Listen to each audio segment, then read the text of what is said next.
ध्रुव, भौमिक, करण, बेटा आपका नाम क्या है? आर्यन। आप पहले कहाँ पढ़ते थे? कहीं नहीं पढ़ा 11th में? आप पढ़ा है। जवाब दे रहे हैं। चलो इलेक्ट्रोस्टैटिक्स शुरू करते हैं बेटा जी। 12th का फर्स्ट टॉपिक 6 इलेक्ट्रोस्टैटिक्स, जल्दी से। लेकिन स्टार्ट करने से पहले इजी चैप्टर है। मैं तुम लोगों को एक छोटी सी 2 बातें बता देता हूँ। ध्रुव, अगर हम आगे नहीं बैठ सकते इतनी दूर जरूर बैठना था, तुझे एंड वाली सीट फाड़ दो है। चलो मैं आ जाऊंगा थोड़े में। 2 चीजें बहुत इंपॉर्टेंट है। 12th क्लास अगर मैं 11th के साथ कंपेयर करूं तो रिलेटिवली आसान है। पहली बात, रिलेटिवली सच्ची में आसान है। दूसरी बात, अब मैं एक भी क्लास ऑनलाइन नहीं लेता, सारी की सारी क्लासेस ऑफलाइन रहेंगी।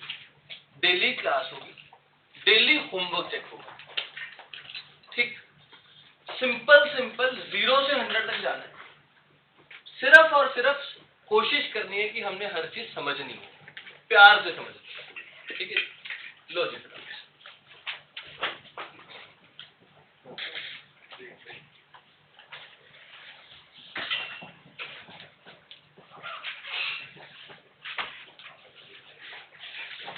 इलेक्ट्रोस्टैटिक्स, अगर मैं इलेक्ट्रोस्टैटिक्स शुरू करूं, सबसे पहले मेरा जो एनसीईआरटी का यूनिट 1 है वो ये कॉम्प्राइज करता है बेटा। पहला चैप्टर है इलेक्ट्रोस्टैटिक्स, दूसरा चैप्टर है बेटा करंट इलेक्ट्रिसिटी। इलेक्ट्रोस्टैटिक एनसीईआरटी के पहले 2 चैप्टर्स को बोलते हैं। ठीक, दूसरा करंट इलेक्ट्रिसिटी, तीसरा है मैग्नेटिक इफेक्ट ऑफ करंट,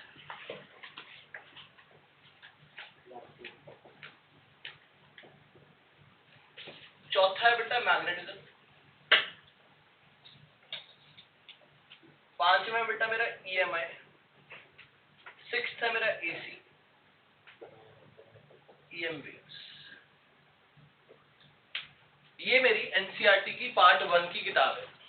ठीक, इसमें अगर मैं तुम्हें इसका मतलब समझाऊं तो पहले इसका मतलब समझ लीजिए क्या कहता है। हम डील कर रहे होंगे इलेक्ट्रोमैग्नेटिज्म के साथ। किसके साथ डील करेंगे यार? इलेक्ट्रोमैग्नेटिज्म के साथ। सबसे पहले इलेक्ट्रोस्टैटिक्स। इलेक्ट्रो मतलब चार्ज, स्टैटिक मतलब रेस्ट। तो पहले चैप्टर में हम क्या डिस्कस कर रहे होंगे बेटा? Charge at rest. हम पूरी की पूरी क्लास में will be discussing charges at rest. पहला 1.25 महीना ये चैप्टर चलेगा, चार्जेस एट रेस्ट। करंट क्या था? चार्ज का मूव करना। तो करंट इलेक्ट्रिसिटी में क्या करेंगे? Moving charge. क्या डिस्कस करेंगे? Moving charge. प्लस इसमें डिस्कस करेंगे chemical and heating effects of current. क्या डिस्कस करेंगे? Chemical and heating effects of current. फिर हम चलेंगे नेक्स्ट चैप्टर में, मैग्नेटिक इफेक्ट ऑफ करंट। पहले क्या आया? चार्ज, चार्ज के कारण क्या आया? करंट, करंट के कारण 3 इफेक्ट्स आ गए। कौन कौन से? Heating effect, chemical effect and magnetic effect. फिर हम डिस्कस करेंगे मैग्नेटिज्म। अब ये मैग्नेटिज्म क्या है? मैग्नेटिज्म है जो नेचुरल मैग्नेट्स, मूविंग मैग्नेट्स हमें नेचर में अवेलेबल होती हैं, उनकी डिस्कशन करेंगे। Will be discussing magnetism. EMI, EMI की फुल फॉर्म क्या होती थी? Electromagnetic induction. हम ईएमएफ इंड्यूस करने की कोशिश करेंगे जो जनरेटर करता है। जिस तरीके से हमारी इलेक्ट्रिसिटी प्रोड्यूस होती है और उससे कौन सा करंट प्रोड्यूस होता है? Alternating current. कौन सा करंट प्रोड्यूस होता है जी? यहां तक हम सिर्फ डायरेक्ट करंट की बात करते हैं। किसकी बात करते हैं? सिर्फ और सिर्फ डायरेक्ट करंट की। इस चैप्टर में हम डिस्कस करना शुरू कर देंगे कौन सा करंट? Alternating current. फिर अब अपने नेक्स्ट चैप्टर पे चलेंगे, दैट इज इलेक्ट्रोमैग्नेटिक वेव्स। समझ रहे हो मेरी बात? प्लस जब मैं 12th करा रहा हूँ, बहुत सारे बच्चों को 11th में प्रॉब्लम है। इसके पैरेलल एक 11th का चैप्टर होगा, इसके पैरेलल एक 11th का चैप्टर होगा, इसके पैरेलल एक 11th का चैप्टर होगा। साथ साथ में मैं 11th के चैप्टर्स कराऊंगा, लेकिन related to the chapters. Electrostatics का भाई है ग्रेविटेशन, सारा ग्रेविटेशन रिपीट कराऊंगा। करंट इलेक्ट्रिसिटी के साथ मैंने कुछ और सोच रखा है, इसके साथ कुछ और सोच रखा है, इसके साथ वेव्स सोच रखा है, क्योंकि इलेक्ट्रोमैग्नेटिक वेव से पहले 11th वाला वेव्स आना चाहिए कि नहीं चाहिए। तो ये फॉलो करके हम अपनी 12th को आगे बढ़े। ठीक जी, हेडिंग डालो इलेक्ट्रोस्टैटिक्स, फटाफट से शुरू कर। इलेक्ट्रो माने चार्ज, बेटा बोलना है। स्टैटिक माने तो विल बी डिस्कसिंग चार्जेस। तो इलेक्ट्रोस्टैटिक्स की ब्रैकेट में डाल दो study of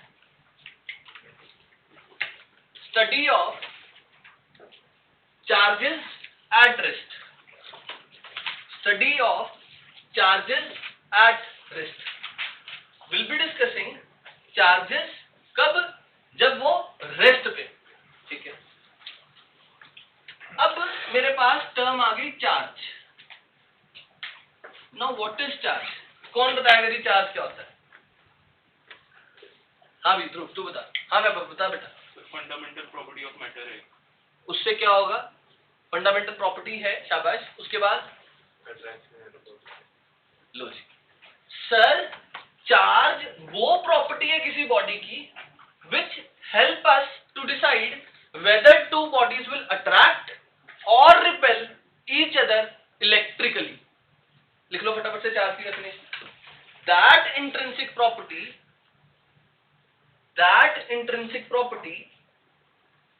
of a body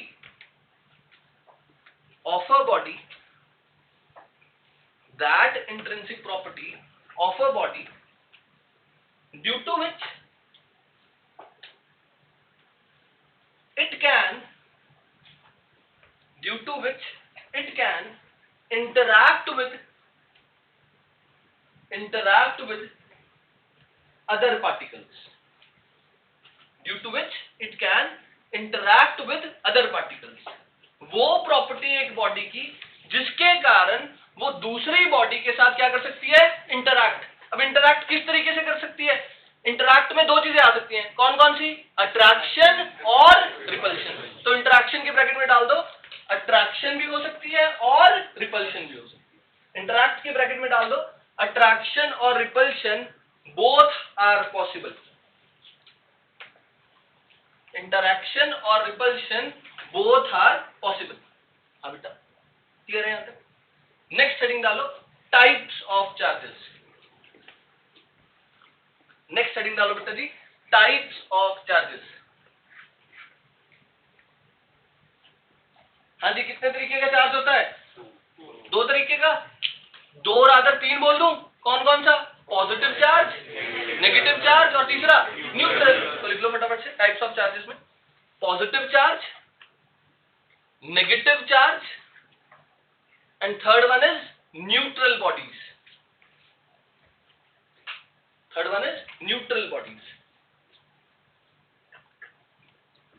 तो हमने डिस्कस क्या करना है? इलेक्ट्रोस्टैटिक्स। इलेक्ट्रोस्टैटिक्स क्या है? Study of charges at rest. अब चार्ज क्या है वो डिस्कस करने के लिए मैंने क्या बताया? हाँ युवराज, चार्ज की डेफिनेशन बोलिए बेटा एक बार।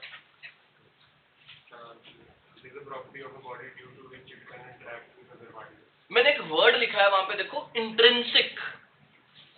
कैसी प्रॉपर्टी लिखी है? इंट्रिंसिक। इंट्रिंसिक के ब्रैकेट में डाल दो इंटरनल प्रॉपर्टी। इंट्रिंसिक के ब्रैकेट में डाल दो इंटरनल प्रॉपर्टी। ठीक, फिर चार्ज कितने तरीके का है जी? दो तरीके का, positive charge and negative charge. Clear बेटा? तीन भी है, न्यूट्रल बॉडी भी होती है, लेकिन हम majorly will be discussing two types of charges. कौन कौन सा? Positive charge and negative charge. Next लिखो बेटा जी फास्ट, ओरिजिन ऑफ चार्ज। हाँ बेटा, इंट्रिंसिक का मतलब क्या हुआ? इंटरनल प्रॉपर्टी, मतलब which can't be changed by external temperature pressure conditions. External temperature pressure change करके हम कभी भी चार्ज को चेंज नहीं कर सकते। ठीक, अच्छा नेक्स्ट हेडिंग डाल दो ओरिजिन ऑफ चार्ज।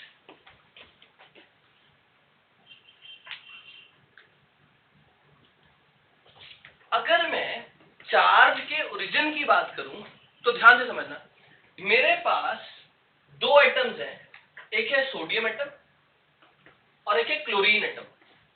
सोडियम की इलेक्ट्रॉनिक कॉन्फ़िगरेशन बताना, पहले एटॉमिक नंबर बताओ सोडियम का कितना होता है? 11 2 8 1। और क्लोरीन की 17 होता है एटॉमिक नंबर और इलेक्ट्रॉनिक कॉन्फ़िगरेशन 2 8 कोई दिक्कत।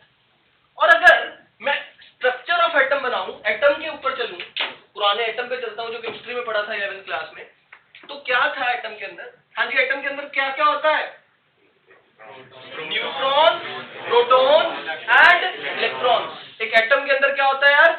Neutron, protons and electrons. Structure बनाते हैं जरा फटाफट से। सेंटर में क्या होता है बेटा जी? न्यूक्लियस। न्यूक्लियस के अंदर क्या होते हैं जी? Protons plus. ठीक, हमारे पास एक एटम में सबसे पहले अंदर न्यूक्लियस होता है। न्यूक्लियस में क्या होते हैं जी? Protons and neutrons. They are bounded inside small space called as nucleus. अच्छा, अब मेरे को एक बात बताओ ध्यान से सोच के, प्रोटॉन कैसा चार्ज है? न्यूट्रॉन कैसा चार्ज है? न्यूट्रल। ठीक, अब एक छोटी सी स्पेस में सोडियम के पास कितने प्रोटॉन्स होते हैं? 11 प्रोटॉन्स। अगर मैं सोडियम का एटॉमिक नंबर लिखूं तो 11, मास नंबर लिखूं तो 23, याद है? तो सोडियम के पास 11 प्रोटॉन्स, 11 इलेक्ट्रॉन्स एंड 12 न्यूट्रॉन्स होते हैं कि नहीं होते? तो अगर मैं सोडियम एटम को रिप्रेजेंट कर रहा हूं, ध्यान से देखना, न्यूक्लियस के अंदर कितने प्रोटॉन्स होंगे?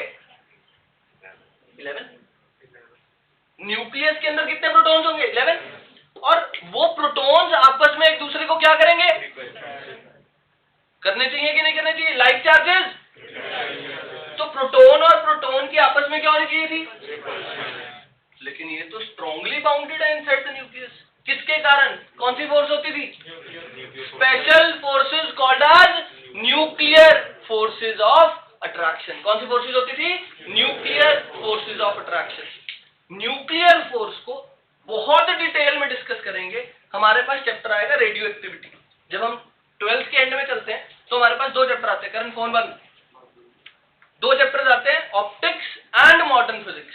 मॉडर्न फिजिक्स में मैं न्यूक्लियर फोर्सेस को बहुत डिटेल में डिस्कस करने वाला हूं। अभी के लिए ध्यान से समझ, सोडियम एटम के अंदर 11 protons, 11 electrons, 12 neutrons. Neutrons and protons are bounded inside nucleus by strong forces called as here बेटा। एक ऑर्डर बताता हूं तुम लोगों को। न्यूक्लियर फोर्सेस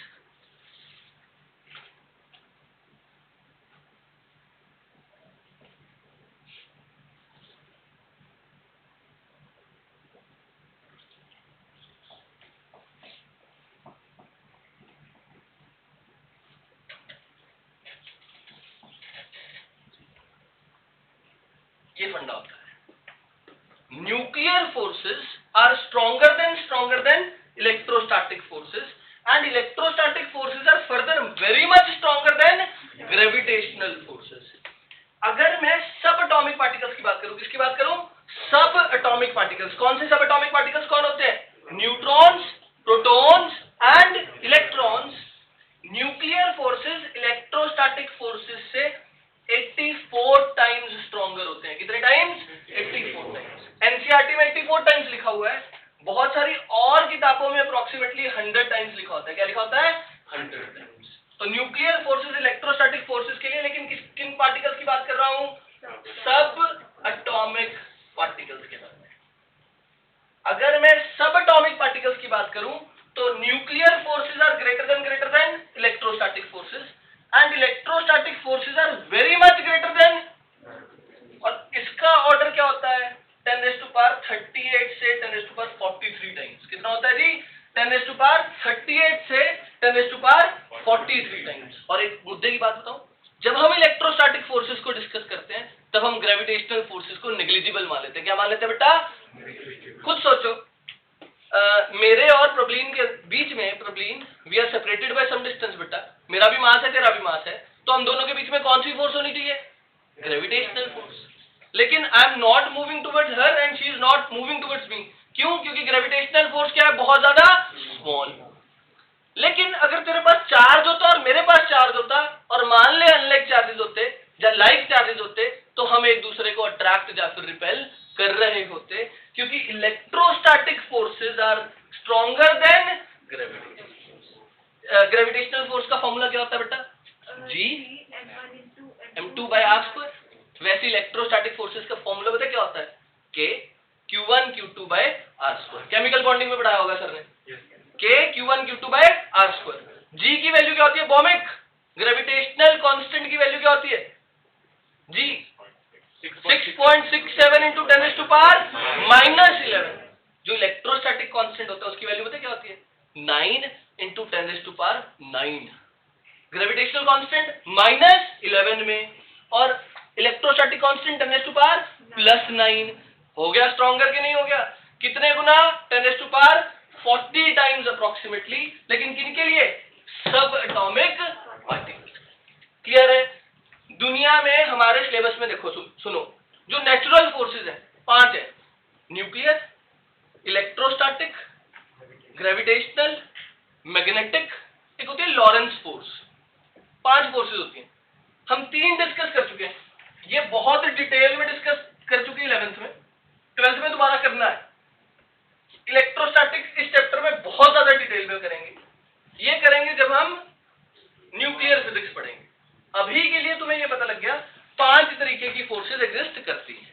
आज वापस अपने तरीके जहां पे समझा रहा था, मैं समझा रहा था तुम लोगों को ओरिजिन ऑफ चार्ज। क्या समझा रहा था बेटा? Origin of charge. जो मैं बोल रहा हूं सब लिखवा दूंगा, सिर्फ समझो पहले। ओरिजिन ऑफ चार्ज में मैंने तुम्हें बताया कि अगर मैं सोडियम एटम की बात करूं तो उसमें 11 प्रोटॉन्स हैं, 12 न्यूट्रॉन्स हैं और 11 इलेक्ट्रॉन्स हैं। शेल्स बना दूं? इसमें कितने इलेक्ट्रॉन्स होंगे? 2। इसमें हो गया जी। और लास्ट बचा हुआ किसमें होगा? क्लियर? अभी अगर मैं सोडियम एटम की बात करूं तो ये न्यूट्रल था। क्या था जी? ये न्यूट्रल। इसके पास कितने प्रोटॉन्स थे? 11। तो प्रोटॉन का चार्ज 11 ही। इलेक्ट्रॉन कितने थे? -11 ही। याद है? एक फटाफट से एक छोटा सा टेबल और बना देता हूं। 3 सब एटॉमिक पार्टिकल्स हैं। कौन कौन सा? Proton, neutron, electron. फटाफट से चार्ज और मास चाहिए मेरे को। पहले मास फिर चार्ज। अगर मैं प्रोटॉन के चार्ज की बात करूं तो कितना होता था बेटा? +1.609 इंटू। ठीक, कोई दिक्कत? अच्छा, अगर मैं न्यूट्रॉन के चार्ज की बात करूं तो कितना होता था? 0। अगर मैं इलेक्ट्रॉन के चार्ज की बात करूं तो कितना होता था? ठीक, इसको क्या बोलूंगा मैं? -e। क्या बोलूंगा इसको? -e। अरे 1.609 इंटू 10 पर -19 को क्या बोलता हूँ? e। तो ये क्या हो जाएगा? -e। और प्रोटॉन का चार्ज क्या हो जाएगा? और चार्ज ऑफ न्यूट्रॉन क्या होता है बेटा? प्रॉब्लम में सारा कुछ नोट करने का टाइम दूंगा, खुद लिखवाऊंगा, पहले सिर्फ समझना है। अब मास की बात करें, प्रोटॉन का मास कितना होता है फटाफट से? हाँ जी, 1 यूनिट। 1 AMU होता था। होते कितनी है वैल्यू? 1.673 into 10⁻⁻27 kg। क्या होता था बेटा? 1.673 इंटू 10⁻⁻27 kg। आजा न्यूट्रॉन का दीप बता दे फटाफट से। सेम है, ऑलमोस्ट सेम है, ऑलमोस्ट सेम है। थोड़ा सा फर्क है, बता दे चल। 1.675 इंटू 10⁻⁻27 kg। और अगर मैं इलेक्ट्रॉन के मास की बात करूं तो 9.1 इंटू। क्लियर है बेटा? और इसको मैं m से डिनोट करता था। किससे करता था डिनोट? m से। तो ये भी क्या हो जाएगा? Approximately m। क्या हो जाएगा? Approximately m। और इसकी वैल्यू कितनी आती थी? m divide by 1840। क्या आती थी बेटा? m divide by 1840। तो ये टेबल याद होना चाहिए for chemistry as well as physics. तो mass of proton is 1.673 into 10⁻⁻27 kg. Mass of neutron is 1.675 into 10⁻⁻27 kg. And mass of electron is 9.1 into 10⁻31 kg.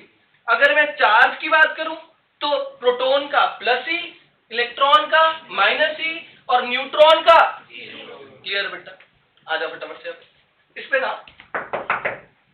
अगर मैं सोडियम एटम की बात करूं, कितने प्रोटॉन्स थे? 11, तो चार्ज कितना होगा? +11 ही होगा। न्यूट्रॉन इलेक्ट्रॉन्स कितने हैं? 11, तो कितना चार्ज होगा? -11। हाँ जी, न्यूट्रॉन का चार्ज कितना होता है बेटा? 0। तो टोटल चार्ज कितना है? 0। तो ये कैसी बॉडी थी? ठीक है, नहीं थी बेटा?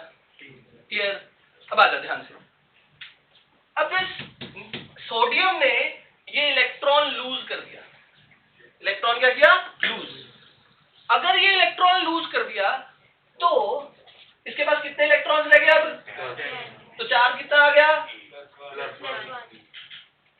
ठीक, क्लियर करण? ध्यान से देख बेटा, सोडियम ने एक इलेक्ट्रॉन लूज कर दिया। अच्छा, क्या प्रोटॉन और न्यूट्रॉन निकाल सकते हो? सर, प्रोटॉन और न्यूट्रॉन आर बाउंडेड बाय कौन सी फोर्सेस?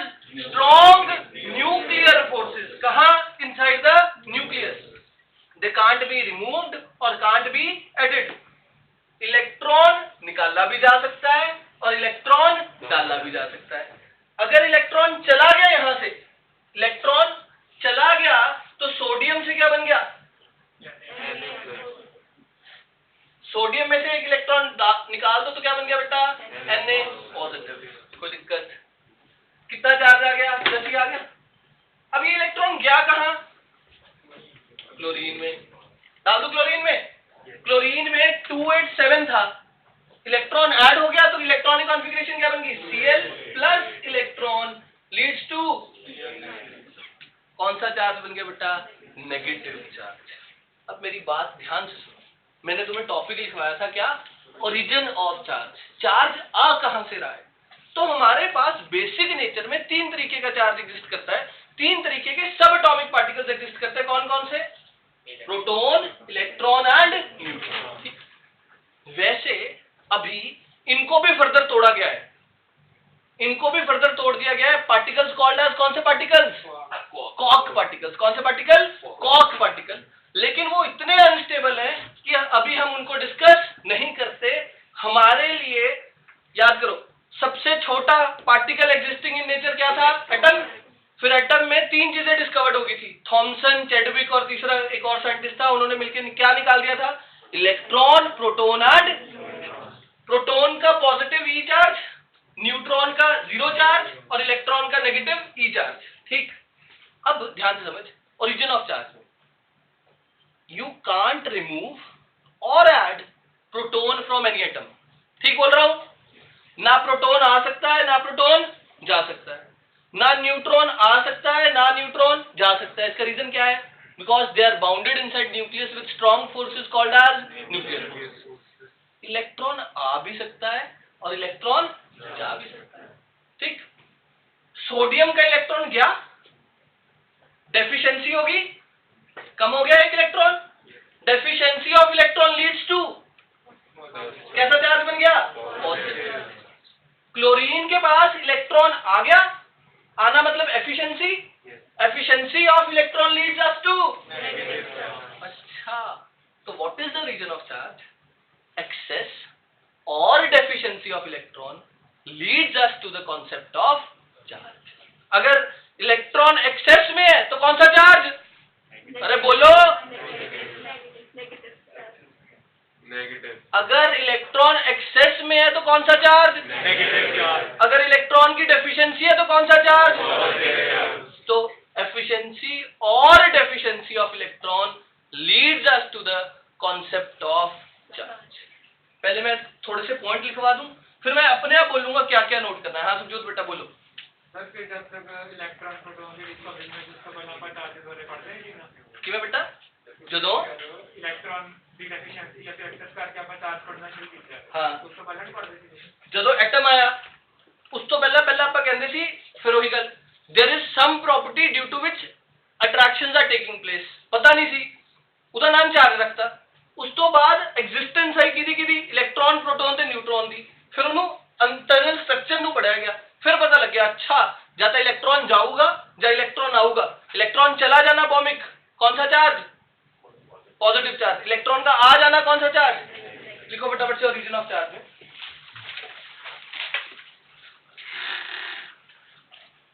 फटाफट से पॉइंट लिखो। एक्सेस और डेफिशिएंसी ऑफ चार्ज, एक्सेस और deficiency of electron, sorry, excess और deficiency of electron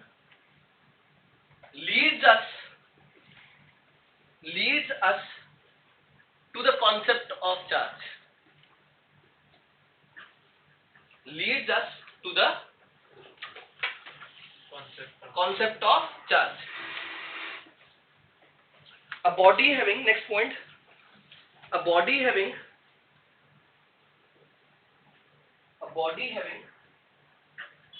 excess of electrons,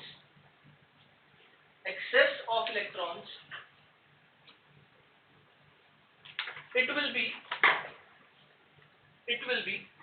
negatively charged body,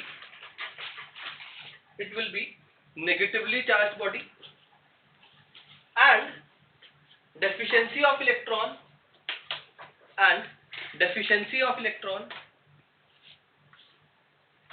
will lead to positively charged body,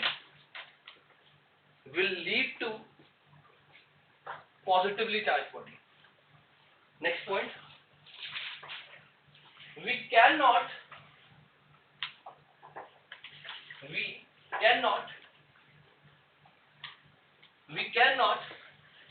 add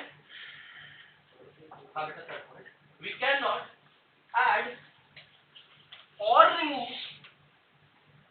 protons and neutrons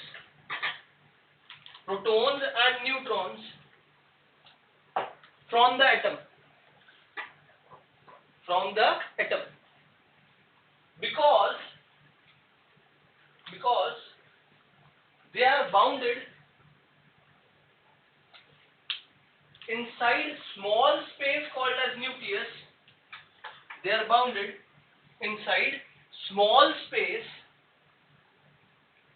as nucleus. By strong forces called as nuclear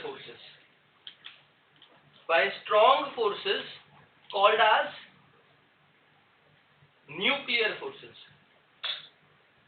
Overpowering nuclear forces के बाद overpowering repulsive force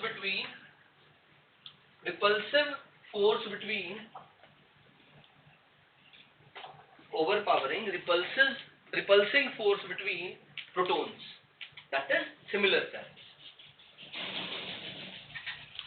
समझ गए कैसे समझता? Between protons, that is similar charges. अरे nucleus के अंदर proton और प्रोटॉन की क्या होनी चाहिए थी? रिपल्शन, लेकिन वो फिर भी स्ट्रांगली बाउंडेड है। क्यों? क्योंकि न्यूक्लियर फोर्सेस है, और न्यूक्लियर फोर्सेस इलेक्ट्रोस्टैटिक फोर्सेस से कितने गुना स्ट्रॉन्गर है? लेकिन किसके लिए? ये प्रीवियस ईयर क्वेश्चन है, इसको नोट कर पहले नीचे वाले पॉइंट को, फिर आगे बताता हूँ क्या नोट करना है जल्दी से।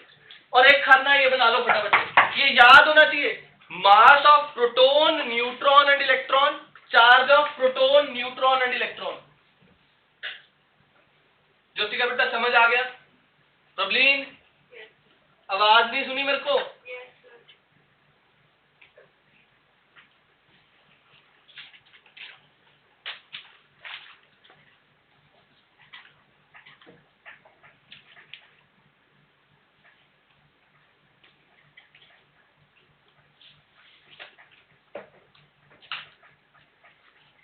पहले बेटा वो नोट कर लो पॉइंट, सब एटॉमिक पार्टिकल्स के लिए nuclear forces greater than electrostatic forces 10⁻40 times stronger than gravitational forces. Valid किसके लिए? सिर्फ ठीक। हाँ बेटा, सर जो न्यूक्लियर फोर्सेस हैं वो ग्रेविटेशनल फोर्सेस से कितने टाइम्स ग्रेटर होती है? ये इसका 100 गुना, ये इसका 10⁻40 टाइम्स। तो अपने आप देख ले, इतना तो मैथ आता है, पावर बढ़ानी है। क्लियर? तो बेटा इसीलिए मास ऑफ इलेक्ट्रॉन को नेग्लिजिबल मान के चलते हैं। m/1837 टाइम्स होता है एक्चुअल में, तो मैंने 1840 लिख दिया, एक्चुअल में m/1837 होता है। कोई फर्क नहीं पड़ता, बुक्स टू बुक वेरी करती है वो।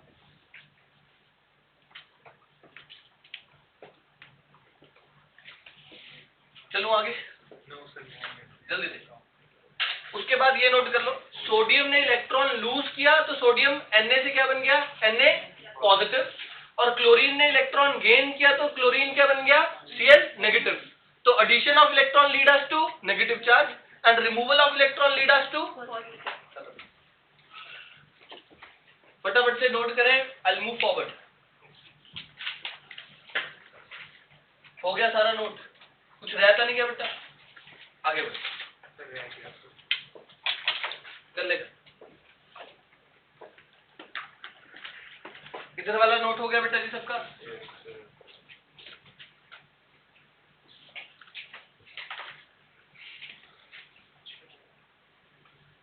कर दूं ये भी रेस।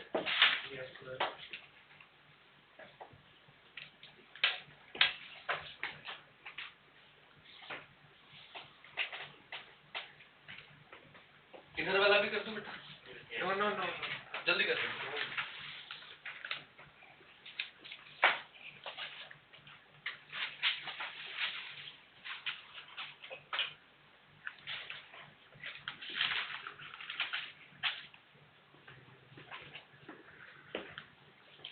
चले, हो गया जी hero.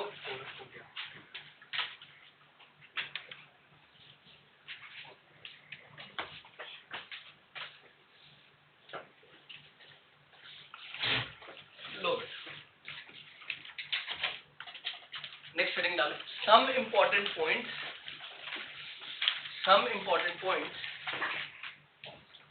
related to the concept of charge,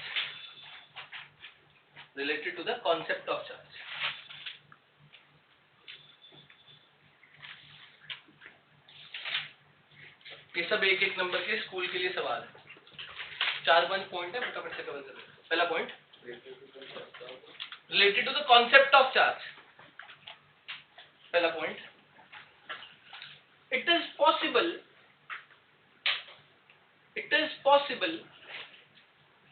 that a body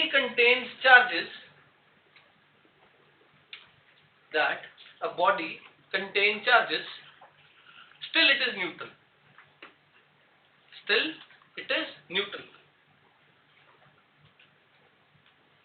हो सकता है?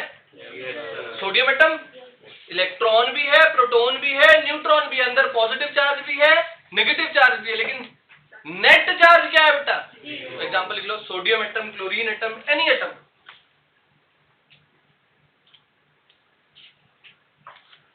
Next point, it is possible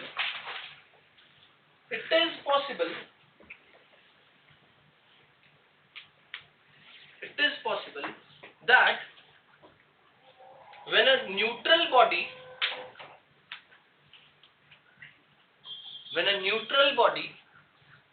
is brought in contact with another neutral body, it is possible that when a neutral body is brought near another neutral body, brought in contact with another neutral body, still they can attract or repel each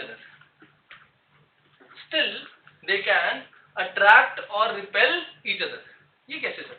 rearrangement of charges, van der Waals forces. Example डाल दो, van der Waals forces. Chemistry में पढ़ते हो, chemical bonding में van der Waals forces के कारण neutral bodies को क्या कर सकती हैं? अट्रैक्ट। सर एग्जांपल देना, एक NaCl एटम है, बना कैसा हुआ है? Na positive, Cl negative. Cl negative और दूसरे का, ये दोनों आपस में एक दूसरे को क्या कर सकते हैं? रिपेल। लेकिन इस Cl के साथ अगर Na पॉजिटिव लगा हुआ है, दे कैन अट्रैक्ट।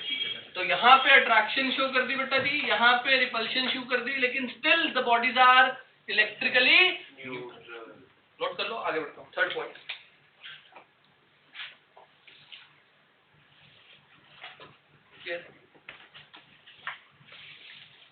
करंट समझ आ गई? किसी तरीके नाल प्रोटॉन काढ़ सकते हो बेटा? किमें? सूर्यो गैस के। न्यूक्लियर रिएक्शन होती है। यस, एक बात समझो ध्यान से, अगर तो मैं कॉन्सेप्ट ऑफ चार्ज की बात करूं, ठीक, तो सिर्फ और सिर्फ किसका आदान प्रदान हो सकता है? इलेक्ट्रॉन का आना या फिर इलेक्ट्रॉन का जाना। ना तो प्रोटॉन निकलेगा ना तो न्यूट्रॉन निकलेगा, सिर्फ और सिर्फ इलेक्ट्रॉन आ सकता है और जा सकता है। तो ऐसे एक लाइन लिखी हुई है एनसीईआरटी में, कहता कॉन्सेप्ट ऑफ इलेक्ट्रॉन से हम चार्ज में पहुंचेंगे, प्रोटॉन के आदान प्रदान से हम चार्ज पे कभी भी पहुंच नहीं सकते। लेकिन दिमाग में आता है कि क्या मैं प्रोटॉन को निकाल सकता हूं, क्या मैं न्यूट्रॉन को निकाल सकता हूं? ये सब कुछ करते हैं यस। जो इस टाइम पे फिजिक्स चल रही है दुनिया में, जिस पे काम चल रहा है फिजिक्स का, जो हम फिजिक्स पढ़ रहे हैं, दिस इज क्लासिकल फिजिक्स। जो ये न्यूक्लियर रिएक्शंस वाली फिजिक्स है, वो कौन सी फिजिक्स है? Modern physics. जो दुनिया में इस टाइम पे काम चल रहा है वो मॉडर्न फिजिक्स पे चल रहा है। और पता क्या काम चल रहा है? किसी तरीके से प्रोटॉन को निकालें, अल्फा पार्टिकल बम्बार्ड करें, प्रोटॉन निकले और large amount of energy is produced. Hydrogen bomb and nuclear bomb, इन्हीं रेडियो एक्टिव जो ये न्यूक्लियस के साथ रिएक्शन चल रही है, उसी पे काम लेके चलते हैं। समझ रहे हो मेरी बात? अभी के लिए लेकिन किसकी बात करनी है हमने? सिर्फ एडिशन ऑफ इलेक्ट्रॉन और, ठीक, नेक्स्ट पॉइंट लिखो, third point.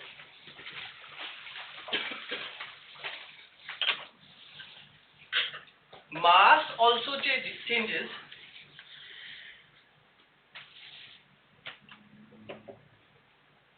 mass also changes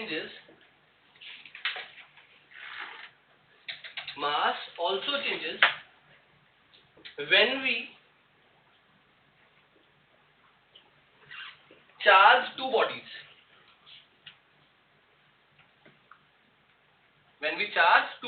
example बताता हूं, देखो क्लियर है? सोडियम एटम के पास देखो, प्रोटॉन को कुछ नहीं होना, न्यूट्रॉन को कुछ नहीं होना, तो मैं उसकी बात ही नहीं करता, ठीक। कितने इलेक्ट्रॉन्स थे? ठीक। सोडियम पॉजिटिव आयन के पास कितने इलेक्ट्रॉन्स हैं? इसका मास था, अगर मैं डिफरेंस इन मास देखूं, डेल्टा एम देखूं, जितने प्रोटॉन है उतने ही प्रोटॉन है, खत्म हो गया मास। मतलब 11 प्रोटॉन्स 11 प्रोटॉन्स, तो 11 एमपी कट गया।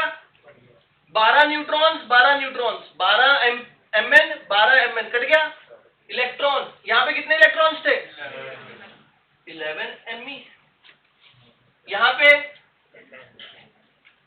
तो मैं बोल सकता हूं sodium atom is greater then mass of Na positive ion, बोल सकता हूं।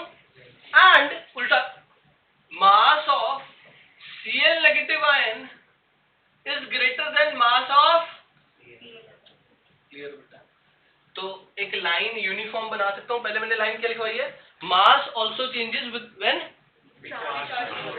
We charge two bodies.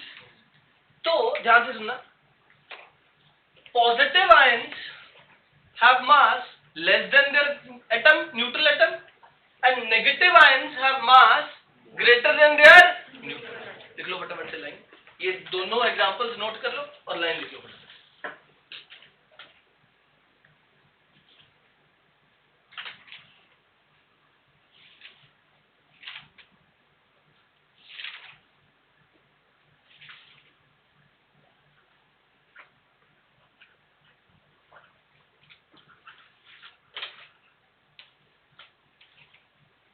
आगे चलो।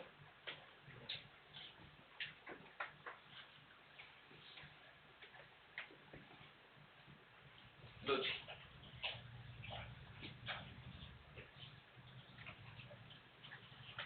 चार्ज के रिलेटेड इंपॉर्टेंट पॉइंट समझ में आ गए।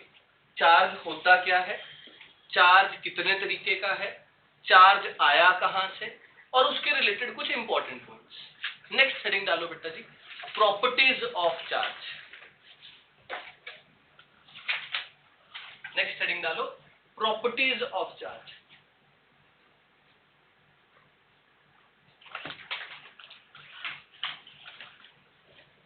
There are two types of charges, फटाफट से लिख लो points. There are two types of charges, कौन कौन से? Positive and negative. Next property,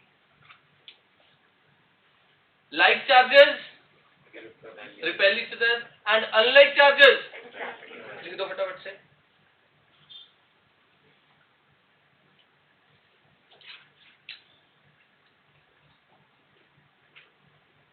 next point, charge is a scalar quantity. Charge is a scalar quantity, like charges repel each other and unlike charges attract each other. पहले तो ये हो गया।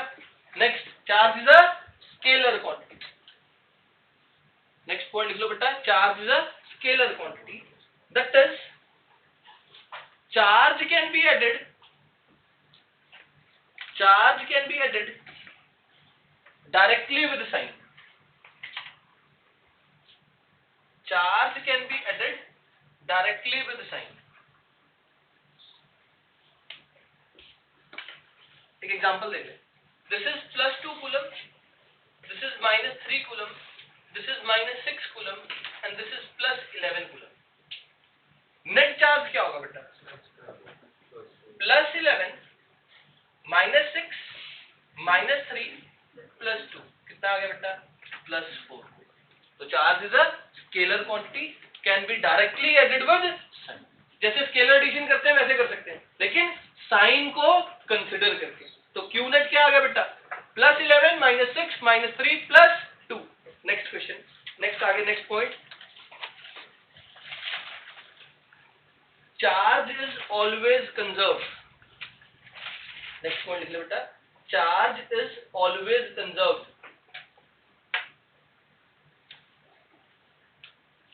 that is only equal and opposite charges can be created, that is only equal and opposite charges can be created। इसमें अब हमारे पास दो examples है बेटा, एक है जी पेयर प्रोडक्शन। बेटा जी दो नंबर में स्कूल में आती है ये, एंड एनिहिलेशन।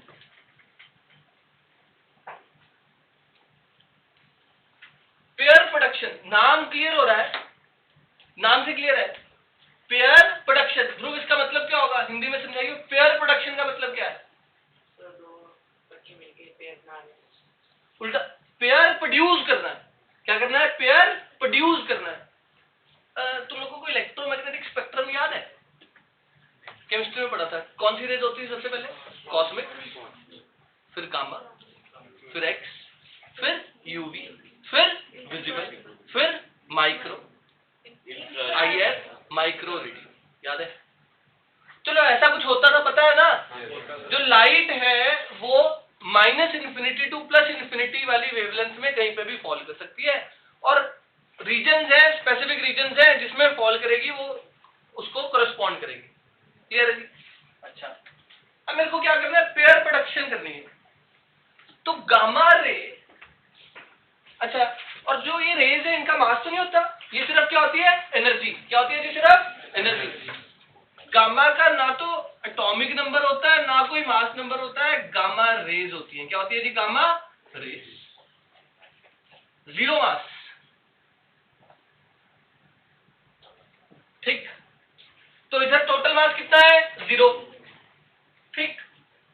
कहते हैं जी गामा रेज टूटती हैं और प्रोड्यूस करती हैं पेयर, तभी नाम क्या रखा? Pair production.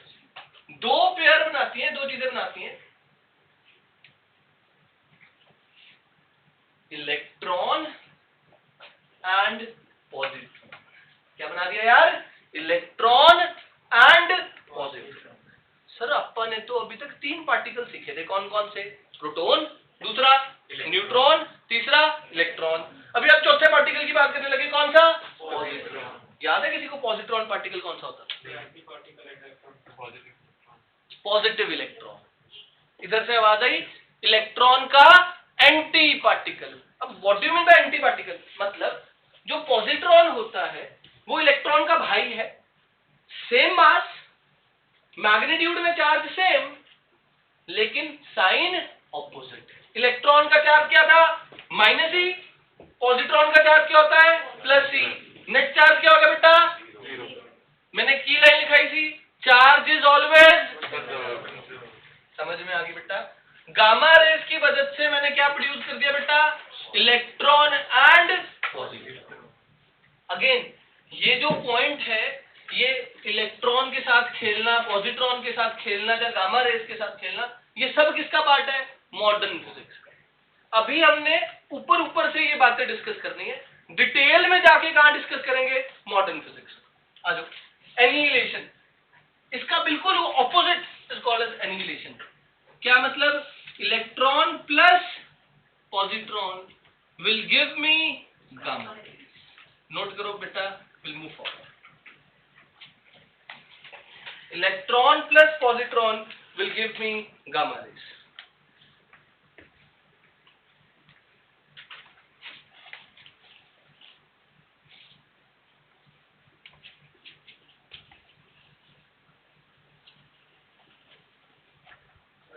बेटा पॉजिट्रॉन का फिर मास भी नहीं नीचे होगा, मैं की दस है, same mass as that of electron, charge opposite. Internal structure अभी हम डिस्कस नहीं कर रहे, पॉजिट्रॉन के अंदर होता क्या है वो हम अभी कुछ नहीं डिस्कस कर।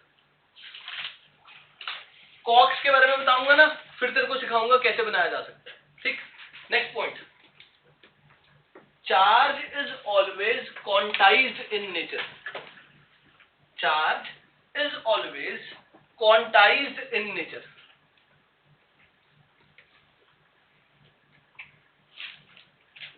That is discrete. बता रहा हूं, charge is always quantized in nature. That is discrete. That is, it is always. That is, it is always the integral multiple of E. That is, it is always integral multiple of E. समझाऊं? Charge is always quantized in nature. That is discrete. That is, it is always integral multiple of E. Sameer बेटा मेरे को explain कर इसका मतलब क्या है। चल तू बता दे। मतलब जो भी चार्ज आता है वो किसी भी इंटीजर का मल्टीपल। इंटेग्रल मल्टीपल मतलब सर 1.5 इलेक्ट्रॉन तो नहीं कर सकते, कर सकते हो? मेरे से निकलूंगा। 2.5 किलो इलेक्ट्रॉन तो नहीं कर सकते, शायद कर लिया अगर इंटेग्रल मल्टीपल हुआ। इलेक्ट्रॉन इंटीजर का मल्टीपल आएगा, आइदर 2 इलेक्ट्रॉन और 10 और 5000 और 5 lakh, it will be some integral. Addition भी रिमूवल भी सिर्फ और सिर्फ किसका हो सकता है, इंटेग्रल मल्टीपल का। अब मैं चार्ज की वैल्यू लिखने लगा हूं, it is an integral multiple, तो एन लिख दूं, ठीक। मतलब ई का तो देखो यार, 10 इलेक्ट्रॉन आए तो प्लस आए माइनस 10 और अगर 10 इलेक्ट्रॉन गए तो प्लस 10। आगे लगा दूं प्लस माइनस। चार्ज पॉजिटिव कब होगा, जब इलेक्ट्रॉन की क्या होगी, डेफिशिएंसी। चार्ज नेगेटिव कब होगा, जब इलेक्ट्रॉन की क्या होगी, एफिशिएंसी। तो प्लस माइनस मैं अपनी मदद से लगा दूंगा। n is called as integral multiple, that is integer, and E is 1.6 into 10⁻⁻19 coulomb. तो charge Q is equal to plus minus n, n represent integral multiple, E is 1.6 into 10⁻⁻19। तो Q का formula बन गया मेरे पास plus minus 1.6 into 10⁻⁻19 coulomb into E। Sir अगर आपने n integer लिया फिर आपने प्लस माइनस क्यों लगाया? पॉजिटिव इंटीजर लेंगे अब, ठीक है, n is some positive integer, ठीक है। क्योंकि जब n की बात करेंगे ना बेटा, तो आने जाने में कभी भी माइनस प्लस नहीं बोलूंगा। तो n इज, तेरी मैथ्स की वैल्यू सेटिस्फाई करा देता हूं, क्या, n is some positive integer. Electron आ गया तो माइनस n, इलेक्ट्रॉन चला गया तो प्लस n। क्लियर है जी? अच्छा, नेक्स्ट पॉइंट लिखो, SI यूनिट्स ऑफ चार्ज। ऐसे ना लिखो, SI यूनिट्स में लिखो some units of charge. Some units of charge.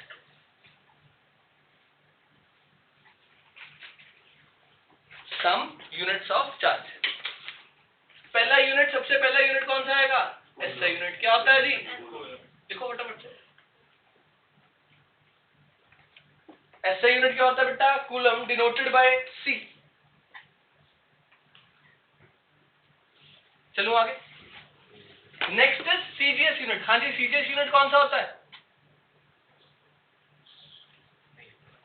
बोलो बोलो, ठीक बोल रहे थे, कुछ बोलने लगा था कोई। ESU of charge. चलो एक बार के लिए, स्टार्ट कूलम क्या होता है जी? Start coulomb. इसका एक और नाम होता है फ्रैंकलिन। इसका एक और नाम होता है ESU ऑफ चार्ज। ESU का मतलब होता है इलेक्ट्रोस्टैटिक यूनिट ऑफ चार्ज। बेटा बहुत इंपॉर्टेंट है ये वाला पॉइंट। एसआई यूनिट क्या होता है? Coulomb. CGS unit start coulomb और फ्रैंकलिन और ESU of charge. ESU of charge मतलब इलेक्ट्रोस्टैटिक यूनिट ऑफ चार्ज। ठीक, एक ही बात है। एंड दोनों के बीच में relation 1 coulomb is equal to 3 into 1 coulomb is equal to 3 into 10⁹9 start coulomb.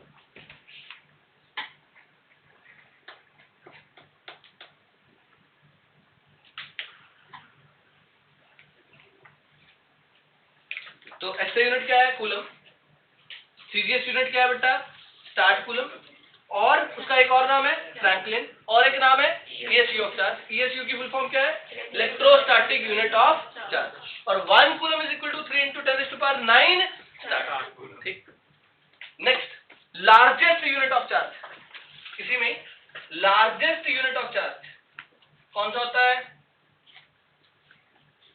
हाँ जी, फैराडे। क्या होता है बेटा जी? फैराडे।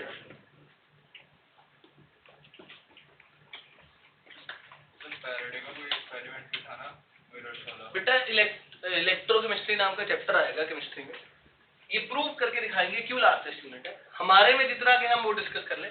और 1 फैराडे की वैल्यू क्या होती है?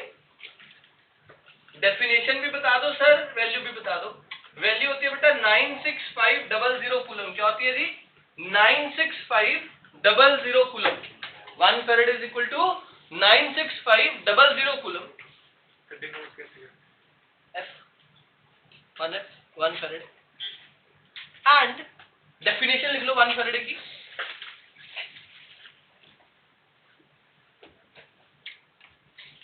One Faraday is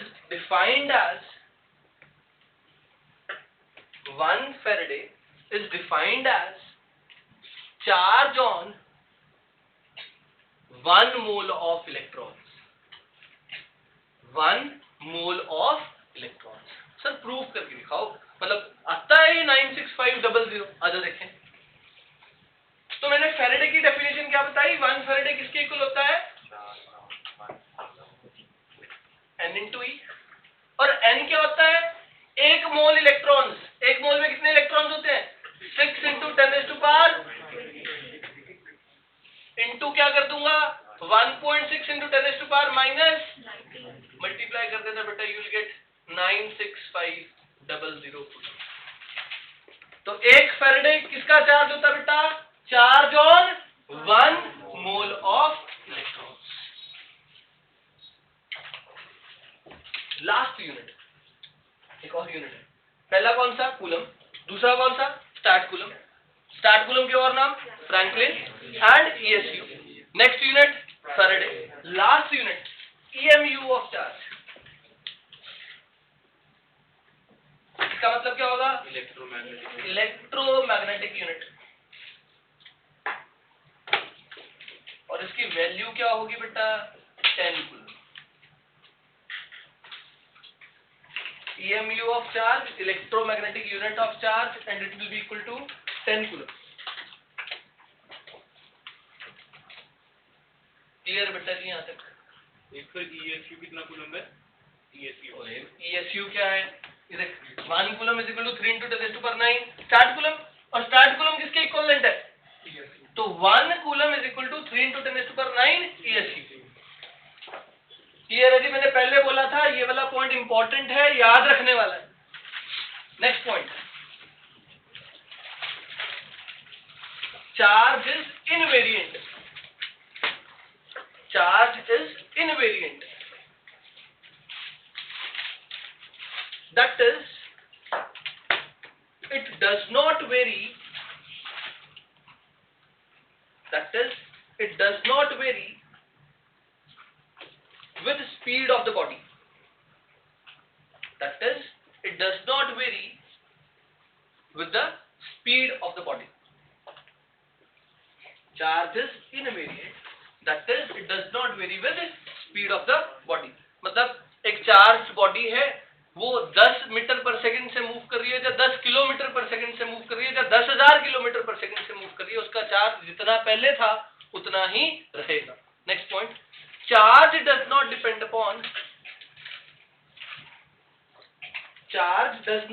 upon frame of reference.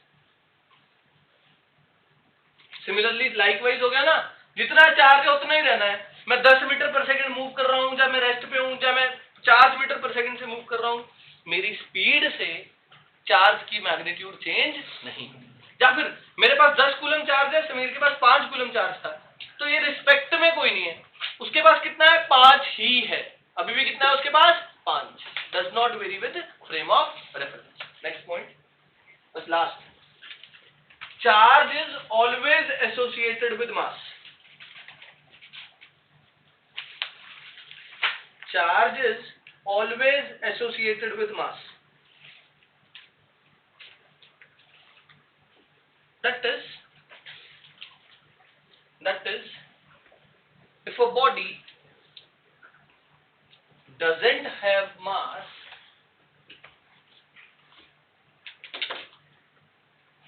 it can't have charge.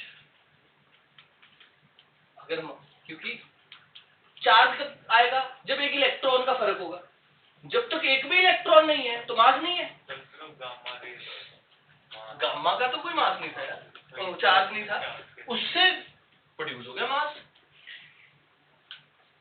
बेटा इसके पास मास है, चार्ज 0 है.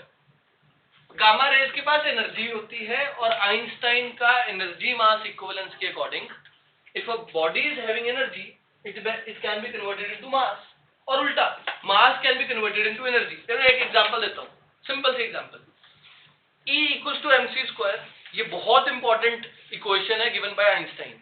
इसका नाम है Einstein's energy mass equivalence. Simple सी बात.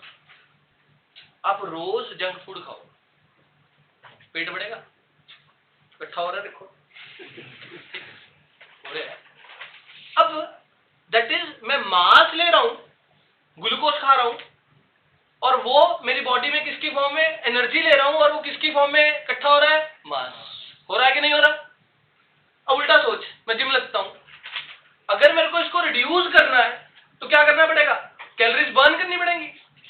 तो मास कैसे कम होगा? In the form of sweat, heat. जब मैं वर्कआउट करूं तो मास can be converted into energy, and energy can be converted into mass. Clear है? समझ में आ गई बात? लो जी, लास्ट पॉइंट लिखवा दिया मैंने. Charge is always associated with mass. That is, if a body have mass, doesn't have mass, it can't have charge. Clear है जी यहां तक? एक लास्ट पॉइंट चार्ज का रह गया, लेकिन उससे पहले हम 2 क्वेश्चन करके देखेंगे बेस्ड ऑन जो अभी तक हमने सीखा है. एक बार जो हमने सीखा है रिकैप कर लें. 2 क्वेश्चन प्रैक्टिस कराने हैं. ध्यान सुनना. हमने अभी तक सीखा इलेक्ट्रोस्टैटिक्स. ध्रुव, इलेक्ट्रोस्टैटिक्स माने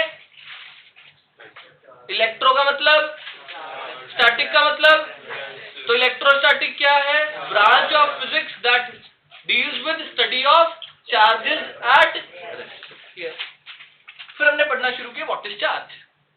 चार्ज वो इंट्रिंसिक प्रॉपर्टी है, वो इंटरनल प्रॉपर्टी है जो एक्सटर्नल प्रेशर टेम्परेचर कंडीशन से चेंज नहीं हो सकती, और वो हमें बताती है कि 2 बॉडीज आपस में इंटरैक्ट इलेक्ट्रिकली करेंगी के नहीं करेंगी. ठीक? That intrinsic property of a body due to which they can interact with each other. Interaction 2 तरीके की हो सकती है. कौन कौन सी? अट्रैक्शन और repulsion. Like charges repel each other, unlike charges. 2 तरीके के चार्ज है, पॉजिटिव नेगेटिव, और 3 तरीके के बेसिक नेचर में चार्ज एग्जिस्ट करता है. कौन कौन सा? इलेक्ट्रॉन, न्यूट्रॉन एंड, ये फर्दर डिवाइडेड है. नेक्स्ट पॉइंट ये लिखवाना है मैंने, they are further divided into कॉक पार्टिकल्स। कौन से पार्टिकल्स होते हैं? कॉक पार्टिकल्स। अभी कुछ नहीं लिखवा रहा, they are further divided into कॉक पार्टिकल्स। कैसे कॉक पार्टिकल से इलेक्ट्रॉन, प्रोटॉन, न्यूट्रॉन बनता है वो भी सिखाऊंगा, लेकिन ये अभी स्टडी बीच में है। कॉक पार्टिकल्स नेचुरली स्टेबल नहीं होते, बहुत ज्यादा रेडियो एक्टिव होते हैं, इसलिए वी डिस्कस सब एटॉमिक पार्टिकल्स। कॉक पार्टिकल्स को अपन फिजिक्स में डिस्कस, एमएससी फिजिक्स करोगे या इंजीनियरिंग में फिजिक्स जाके पढ़ोगे तब शायद डील करने को मिल जाए। अभी के लिए हमने यहां पर ब्रेक मार दिया। फिर हमारे पास टर्म आई ओरिजिन ऑफ चार्ज। क्या टर्म आई? चार्ज आया कहां से? एक्सेस और deficiency of electron lead us to the concept of charge. तो ये लिखा है, ना तो प्रोटॉन आ सकता है, ना तो प्रोटॉन, ना न्यूट्रॉन आ सकता है, ना न्यूट्रॉन। इलेक्ट्रॉन का आदान और प्रदान दोनों हो सकते हैं। ठीक, फिर हमने चार्ज की कुछ प्रॉपर्टीज पढ़ ली। मेरे हिसाब से वो प्रॉपर्टीज तुम लोगों को क्लियर हैं। उसमें हमने एक प्रॉपर्टी पढ़ी, charge is always quantized in nature. ठीक, चार्ज हमेशा क्या होता है बेटा? क्वांटाइज्ड। और चार्ज का फॉर्मूला क्या बना दिया बेटा हमने? Plus minus. और इसमें याद करने वाली एक चीज और, एसआई यूनिट सबकी आवाज आनी चाहिए, कूलम। सीजीएस यूनिट और लार्जेस्ट यूनिट फैराडे की वैल्यू। और फैराडे किसका चार्ज होता है? Charge on 1 mole of electron. और अलग सा unit electromagnetic unit which is called as EMU of charge, उसकी वैल्यू क्या होती है बेटा? क्लियर है यहाँ पे? फटाफट से एक 10th क्लास का क्वेश्चन है वो करके दिखाओ।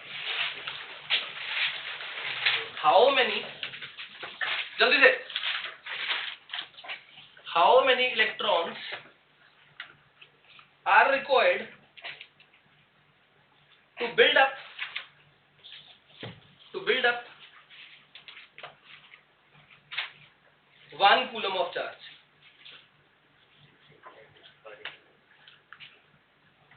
6.25 into 10⁻²। एक बार निकाल लेना। हाउ मेनी साथ में लिखा कर, आ जाके हाँ लिख, how many electrons are present are required to build 1 coulomb of charge. कितना चार्ज बिल्ड करना है? 1 कूलम। इलेक्ट्रॉन ई की वैल्यू 1.6 into 10⁻⁻19। एन की वैल्यू निकालनी है, कितनी आ गई? 1 डिवाइड बाय 1.6 into 10⁻⁻19 कितनी आ जाती है? याद करो, 6.25 into 10⁻18 इलेक्ट्रॉन्स।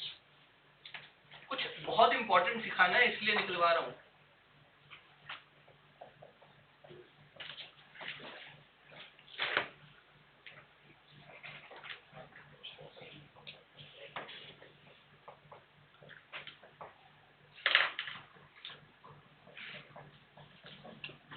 थोड़ा सा शॉर्टकट मार के 1.6 को 09 को 1.6 लिख दिया और आंसर अप्रोक्सीमेटली क्या आ गया बेटा? 6.25 into 10⁻18।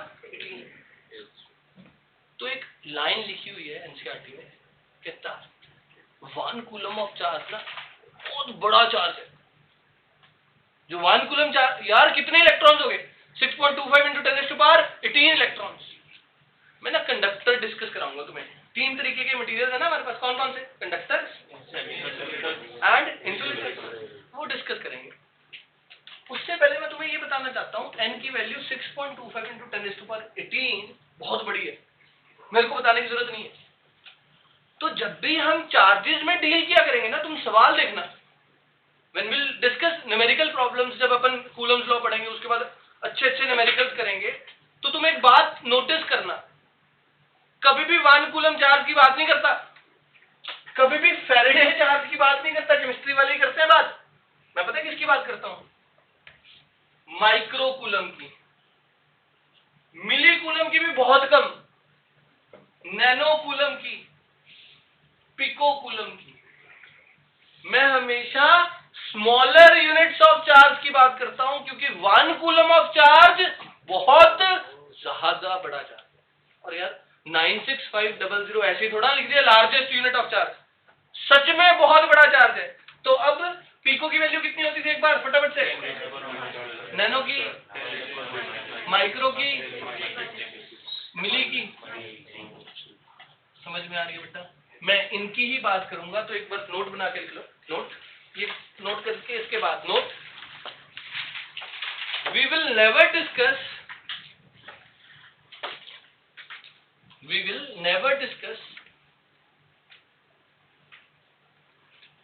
bigger units of charge like 1 coulomb. We will be dealing with smaller units of charge like, ये लिख लो ब्रैकेट में, माइक्रो कूलम, मिली कूलम, इन सारे चार्जेस की बात करेंगे। अब बिल्कुल कर देता हूँ, चलूँ आगे। लो जी, नेक्स्ट क्वेश्चन।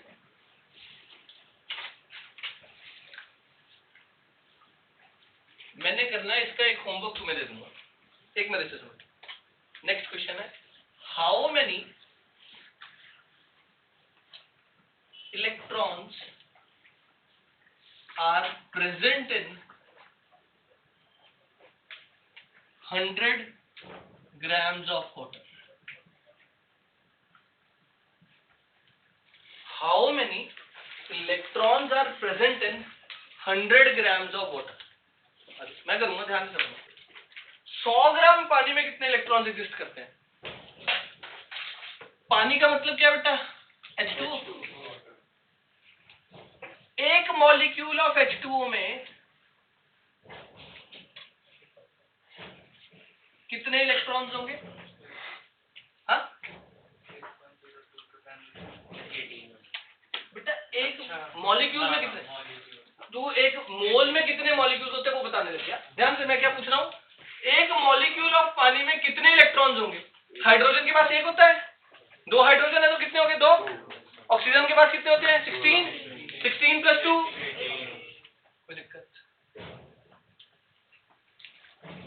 एक मॉलिक्यूल ऑफ पानी के पास कितने इलेक्ट्रॉन्स होंगे? 18। भाई कितने मॉलिक्यूल्स हैं पता नहीं सर, 100 ग्राम पानी है। तो मेरे को एक बात पता है, एक मोल में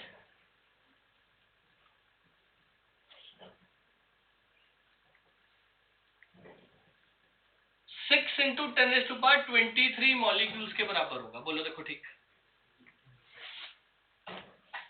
एक मोल मॉलिक्यूल्स किसके बराबर होंगे? 6 into 10⁻23 molecules. M I right? गलत लिख गया एक चीज, ऑक्सीजन के इलेक्ट्रॉन्स पूछे थे मैंने, कितने होते हैं ऑक्सीजन में इलेक्ट्रॉन्स? 8 होते हैं। अरे इलेक्ट्रॉन्स पूछ रहा हूं, O का एटॉमिक नंबर पूछ रहा हूं। Atomic number corresponds to number of protons and number of protons is equal to number of electrons. तो 10 हो गए, ठीक। एक मोल मॉलिक्यूल्स ऑफ पानी में कितने मॉलिक्यूल्स हुए? 6 इंटू 10⁻23 मॉलिक्यूल्स। क्लियर है ये बात? एक मॉलिक्यूल में कितने इलेक्ट्रॉन्स हैं? 10। तो पहले तो मैं ये चेक करूं, 100 ग्राम ऑफ पानी में कितने मोल्स हैं? एक मोल 18 ग्राम्स का होगा, तो 18 ग्राम कॉरेस्पॉन्ड्स टू 1 मोल, तो 1 ग्राम कॉरेस्पॉन्ड टू 1/18 मोल्स। तो यार नंबर ऑफ मोल्स का सीधा फॉर्मूला लगा देते हैं। नंबर ऑफ मोल्स का फॉर्मूला क्या होता है? Molecular given mass over molecular mass, 100/18 moles. Am I right बेटा? कितने मोल्स है? 100/18। नंबर ऑफ मोल्स कितने हो गए? 100/18। एक मोल में कितने मॉलिक्यूल्स हैं? 6 इंटू 10⁻23 मॉलिक्यूल्स। तो 100/18 मोल्स में कितने मॉलिक्यूल्स होंगे? 100/18 into 6 into 10⁻23 molecules. M I right? कोई दिक्कत? टोटल मॉलिक्यूल्स पता लगे बेटा? एक मॉलिक्यूल में कितने इलेक्ट्रॉन्स हैं? अरे कितने हैं? 10। तो इतने मॉलिक्यूल्स में कितने इलेक्ट्रॉन्स होंगे फटाफट से? 6 इंटू 10⁻23 इंटू 100/18 इंटू, तो नंबर ऑफ इलेक्ट्रॉन्स कितने आगे बेटा जी? 6 इंटू 10⁻23 इंटू 100/18 इंटू 10 इलेक्ट्रॉन्स। पानी के एक मॉलिक्यूल में कितने इलेक्ट्रॉन्स आए? 10। कैसे आए? हाइड्रोजन के पास एक एक, तो 2 हाइड्रोजन तो 2, ऑक्सीजन के पास कितने होते हैं? 8, 2 + 8 10। तो एक मॉलिक्यूल ऑफ पानी के पास कितने इलेक्ट्रॉन्स आ गए? 10। अब मेरे को बताए एक मोल मॉलिक्यूल्स में कितने मॉलिक्यूल्स होंगे? 6 × 10⁻23। गिवन मास से मैंने क्या निकाल लिया? Number of moles. Number of एक मोल मॉलिक्यूल्स में इतने, तो इतने मोल्स में इतने, एक मॉलिक्यूल में 10 इलेक्ट्रॉन, तो 10 से multiply, this is our total number of electrons. Note करो जी, यहां से विल कंटिन्यू नेक्स्ट क्लास। थोड़ा सा होमवर्क देना है।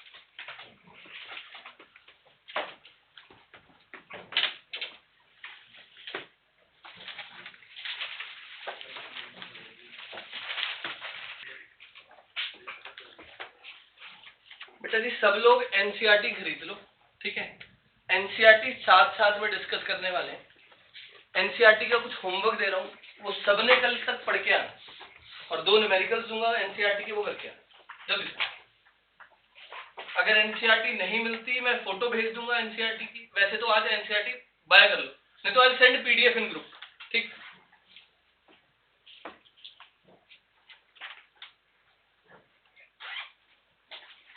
तुमने एनसीईआरटी में से रीड करना है पेज नंबर 1, टॉपिक है electric charges and field. Chapter 1 में से पढ़ना शुरू करना है। पहला page, second page, third page, यहां तक ब्लू बॉक्स तक, ब्लू बॉक्स तक थर्ड पेज पढ़ना है, ठीक? पहले 3 पेजेस में से first page, second page, third page, blue box तक। उसके बाद पेज नंबर 5 में टॉपिक है कंडक्टर्स एंड इंसुलेटर्स। सिर्फ वो टॉपिक लिख ले बेटा। पेज 1, 2, 3 पढ़ना है तूने। पेज नंबर 5 में पढ़ना है तूने कंडक्टर्स एंड इंसुलेटर्स वाला टॉपिक। फिर पेज नंबर 8, 9, पेज नंबर 8 और 9, ये हो गया थ्योरी रीड करने वाला काम।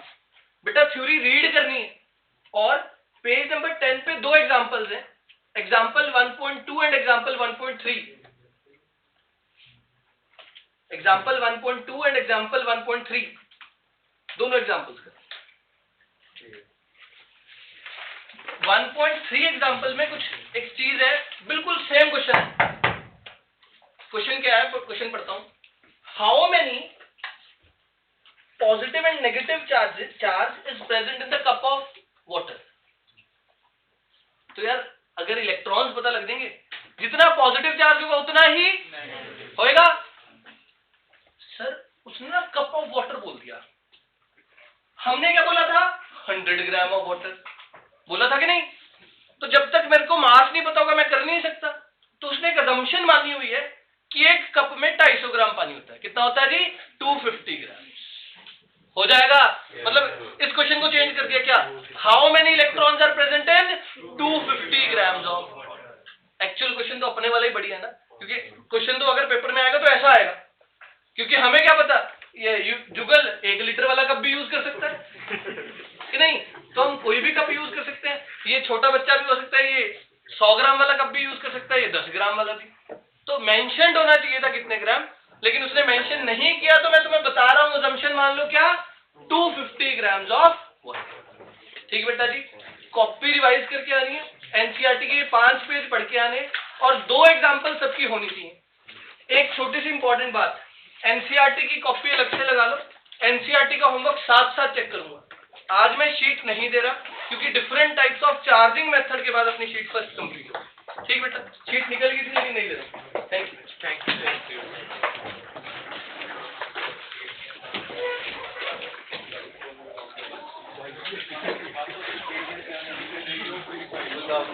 और अच्छे पढ़ो।